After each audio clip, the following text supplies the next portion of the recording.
Hello everybody, my name is Kara, and today I'm here with my November wrap-up. I did very casually participate in NFN 2018 and the other nonfiction readathon, Nonfiction November, and I also participated in the second round of the one readathon to rule them all. The first book I finished was Dear Ijiyawale, or A Feminist Manifesto and 15 Suggestions by Chimamanda Ngozi Adichie.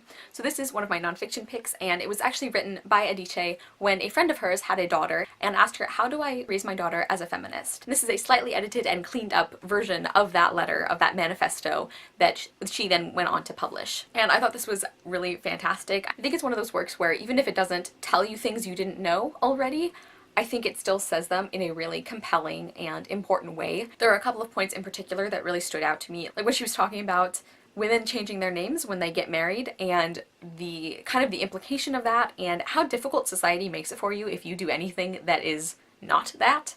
And probably one of my favorite things she discussed in this book was when she gave her friend Ijiyawale the tip or the step to raise her daughter to be kind and compassionate but not nice. I think that is such an important distinction, and that really affected me, because I do think there's a tendency to raise girls to be nice, you know, to put others' needs before our own and to always be polite even when we feel like we are in danger, and it's a very hard habit to break. She really nailed the difference between being a kind and compassionate person, you know, making the world a better place and treating other people with respect and kindness. I think she really described that distinction very well between doing that and raising someone to be nice. You know, sort of self-effacing in how you treat other people versus how you treat yourself. And I gave Dear Ijiyawale 5 stars. I'm so happy to finally have read something from Chimamanda Ngozi Adichie. The next book I finished was The Dollmaker of Krakow by R.M. Romero. This is a sort of historical fantasy set during World War II. We have a few main characters. One of them is Carolina, and she is actually an enchanted doll, and she is from the land of dolls, and she has actually fled after a devastating war inflicted on the people of this land by the rats. So there are definitely some Nutcracker vibes there. And then one of our other main characters is the dollmaker, this human who lives in Krakow, and he makes dolls, he makes toys, and he's a very kind person and a very good person, but he's not always brave enough to speak up or defend people like in the way that he wants to. And of course, as the Nazi occupation of Krakow becomes more and more dangerous, we see the dollmaker and Carolina start to realize what this occupation means for their Jewish friends and for all of the other Jewish people living in Poland and elsewhere in Europe during this time. So the fact that this book is still so relevant is awful and heartbreaking, and it shouldn't be this topical. I actually started reading this book at the end of October, and I was still currently reading it at the time that the Pittsburgh shooting happened, where a gunman massacred multiple people in a synagogue, and I think this book is a very timely one. I think it's something that everybody should read. Books that tell these stories are things that everyone should read, even though they are upsetting and even though they are difficult. And I also want to say, so this book is a middle grade novel, and as somebody who has been a longtime fan of middle grade, and especially of middle grade that handles hard topics, I was still surprised at how far this novel went to show the actual suffering and the actual terror that was inflicted on the Jewish people during the Nazi occupation. And aside from the importance of the plot, the writing was also really beautiful and lovely, and the parallels between the land of the dolls and what was happening in the human world was done really well, and you really get so attached to these characters, and I just think this is such a fantastic book, and I am clearly not doing it justice, but I highly, highly recommend it, and I gave The Dollmaker of Krakow 5 out of 5 stars. Next, I finished my other nonfiction pick, and that was By Felipe, Disses, Dick Pics, and Other Delights of Modern Dating by Alexandra Tweeten. I was sent this book from the publicist in exchange for an honest review, and I will link that review down below if you are interested in more details, but all I will say now is, number one, do not be afraid that there are actual dick pics in this book. Thank goodness. You don't actually have to look at those in order to read this, and I do think that this was a really funny but also very honest look at some of the harassment that women and non-binary people experience on the internet, often on a day-to-day basis, or at least the threat of it is there on a day-to-day basis. And even though there are some things I think the book could have done a little better or a little more thoroughly, I do think this is a really important book for both for people who have gone through this sort of thing and for people who haven't and who just are trying to understand what it's like if you're not a man on the internet, because it's rough. Now we're getting into my reads for the one readathon to rule them all, and the first one is Mirage by Somaya Daud. This is a Middle Eastern inspired fantasy novel, kind of a desert fantasy, and it's sort of a blend of fantasy and sci-fi. Overall, the world building feels very much like a fantasy novel, but it is set on multiple planets and moons. And we follow our main character Amani, who is taken away because she is the spitting image of the princess or the heir to the throne, and this heir to the throne is universally hated. And so her father is worried that she would be in danger if she were to appear at some of these public functions, so they decide that they're going to use a disposable, you know, meaning lower class girl in her place. And I really, really enjoyed this one. I loved the writing style and the world building and the culture, and you can definitely see influences from real world countries or beliefs or cultural aspects, but I also think that the book had its own unique feel and setting, and I really enjoyed that. I also really liked Amani, and I even grew to like Maram, who is the princess that Amani is taking the place of, even though at the beginning I was so not on board for her as a character. I was like, there's no way you can redeem her or make her an even slightly sympathetic character. But I actually think that by the end of the novel I did start to feel for her, you know, not that it excuses some of the things she did, but I think that her character development was done really well. There's also quite a bit of palace intrigue as Amani learns how to take on this identity of the princess and what that means, and how she navigates these really vicious political circles that she has obviously not grown up with, and I really enjoyed that aspect. The only thing that I didn't love about this book was the romance angle.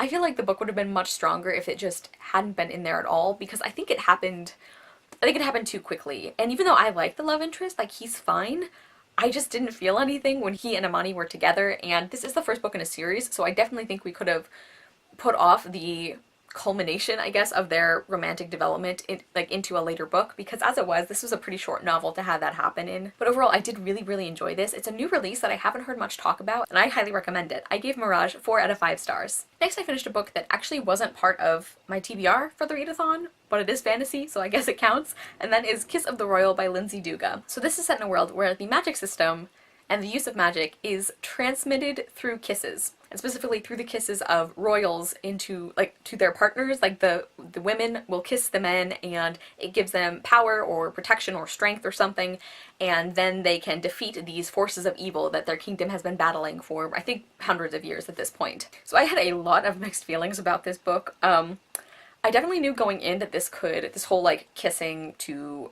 like communicate magic thing, I definitely knew going in that that could be kind of unfortunate in the implications for the female characters especially, but I do think that they drew attention to some aspects of that, you know, like it was discussed the fact that the women were very powerful because they had this magic power, but they were secluded and protected because really the only thing they were good for was being like magic batteries for their partners while the men went off and like did the fighting. And there was discussion of that, and there was also a discussion of like the main character Ivy, Princess Ivy, she doesn't want to be sent away from the front because partly she's very devoted to protecting her country from these evil creatures, and also partly because once you are no longer useful in battle, you are basically sent to a breeding farm because the royal line is what gives their kiss this power. There was some good discussion there, but I don't know, it wasn't always handled well, I think. There's also this kind of subculture in this book, this group of people known as the Romantica, and they're sort of wanderers. They felt sort of similar to the Romani people of our world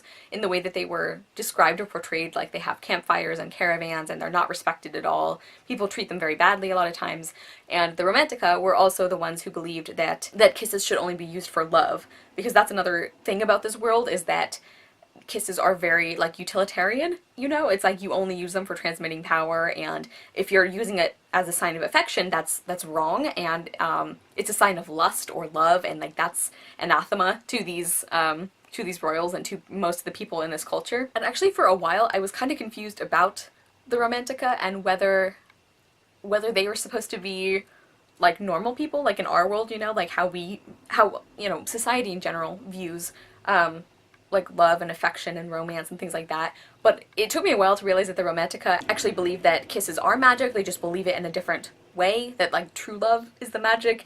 This is sounding very confusing, and like some parts of this book were, and I definitely think part of that was my own fault because I ended up putting it down in the middle. But there was like this one section where like a ton of things are revealed, and some of them I had predicted and I saw coming, but then like some of them just, they were so confusingly explained, and I'm still not sure I got everything that happened.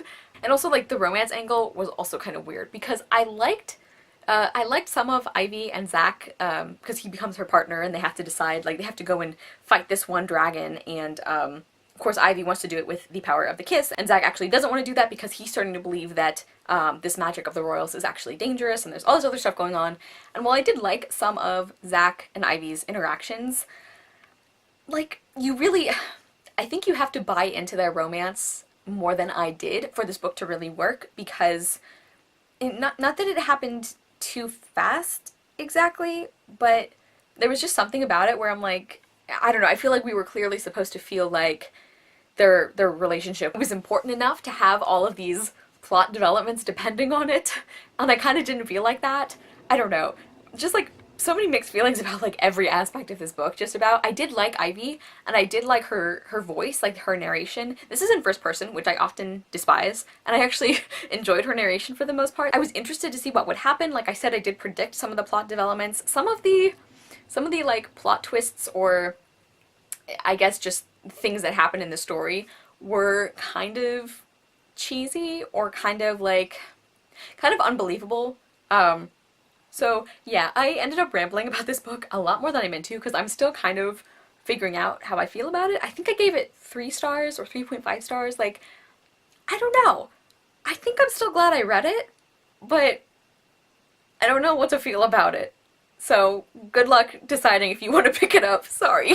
Next, I finished The Girl Who Drank the Moon by Kelly Barnhill. So there is a village in this world where every year a witch comes and takes away a baby as a sacrifice. And this witch is actually a very kind and just wonderful person, and she's actually taking these babies and she gives them starlight and brings them to adoptive families, and she takes care of them. And at the start of this book, she does the same thing. She takes a child with her who has been left as a sacrifice, and the witch doesn't know why the village does this. She just knows that she has to take care of these babies because that's the right thing to do. And she finds this child and she accidentally feeds her moonlight instead of starlight, which is incredibly magical and powerful, and this sets in motion a chain of events that gets a lot more complicated than it sounds from the synopsis of the book, but I think it was handled beautifully. So I really, really loved this book. I think it had so many beautiful and important things to say about grief and family and losing people and death and forgiveness and power, and I just think that the plot lines of this story were so beautifully woven together, because there were a few things where I didn't predict until right before it happened how they were going to be tied into the larger story, but it was done so seamlessly and well, and I really love like so many of the characters in this book. And actually I was kind of annoyed with Luna, the main girl who is fed the moonlight at the beginning of the book. I found her like really, really frustrating to read about at the beginning, because she's basically like a super obnoxious toddler that's been fed like magic superpowers. So it was really irritating to read about her for a while. So I wasn't sure how I was gonna feel about this book, but I ended up just like really, really loving it. Like, this was such a beautiful story. The writing was so lovely, and the world was done so well, and there's this perfectly tiny dragon character who I absolutely loved, and there's this gentle giant swamp monster named Glurk, and he was just wonderful, and I just like, this book was so beautiful. And shout out to Lee Nicole for kind of bumping this book up my TBR. The villain or antagonist in this book is just terrifying, and I think that was handled so well. And it just had so many important and beautiful and difficult things to say about grief and allowing yourself to feel grief and just emotion and life and death and losing people, and I'm just like trailing off into a puddle of emotion because this book was fantastic. I gave The Girl Who Drank the Moon 5 stars. I cried at the end of it.